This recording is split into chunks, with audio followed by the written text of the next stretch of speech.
Енді оның мәні де бар. Мысалы, Шыңғуат Байжан адвокаттың айтуында билік Ресейменен союзға қол қойып қойды. Мен бұл пікірге өте келісемін, 100% келісемін. Тоқаев Ресеймен союз келісіміне қол қойып қойды. Енді ол Қазақстанның қоғамын қарап отыр. Өлтіретін өлтіріп болдық па? Қамайтын қамақ болдық па? Шабатын шауып болдық, иә? Сатып алатындарды сатып алып болдық, иә, сатып алдық. Ана кім ше? Депутат. Ана түкенше маймыл қылып алдық қой. Ана кім ше? Ол жақсы көретін болды. Енді кім қалды анау? Сатылмайтын, сынбайтын, бірақ қамалмаған, өлтірілмеген кім бар? Атажұрт деген біреулер бар. Қанша? Ойбай көп қой олар Атажұрт деген. Қамаңдар деді дейді. Міне. Неге? Қазақстан қоғамында ойын ашық айтатын, билікке сынбаған, сатылмаған, ойын ашық айтатын азаматтар кім?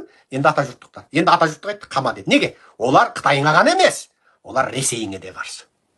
Ол қазақ жерін жаулайтын орысыңа да, Қытайыңа да. Кім қазақтың жерін жаулаймын деп бір жақсы жұлдыздық біреулер кесе, мысалы, Кеплер жұлдызынан бір тіршілік иелер кесе, олар кеплерліктерге де қарсы тұра береді. Неге? Қазақтың жерін ешкімге бермейміз дейді олар. Міне.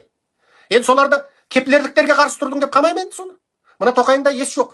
Мысалы бір қазақ шығып, Кеплер жұлдызының бір мемлекетінің туының суретін ойымен сызып алып, Кеплер жұлдызындағы бір басқыншы елдің басшысының суретін ойымен сызып алып, соны жақсы. Тоқай сол бар жоқ екені белгісіз. Ғалымдар тек қазірше анау ғарыш бақылағыш аспаптармен ғана көрген, жер шарына ұқсайтын суы бар, атмосферасы бар, тартылыс күші бар дейтін, хабитабл зонда жасайтын, яғни өзінің тұрақты жұлдызынан ыстық емес, суық емес жерде жасайтын Кеплер дейтін жұлдыздан бізде келіп жаулап алса, соған қарсымын деп біреу кеплерліктердің туын өртесе, Тоқай соны да қамайды-ау.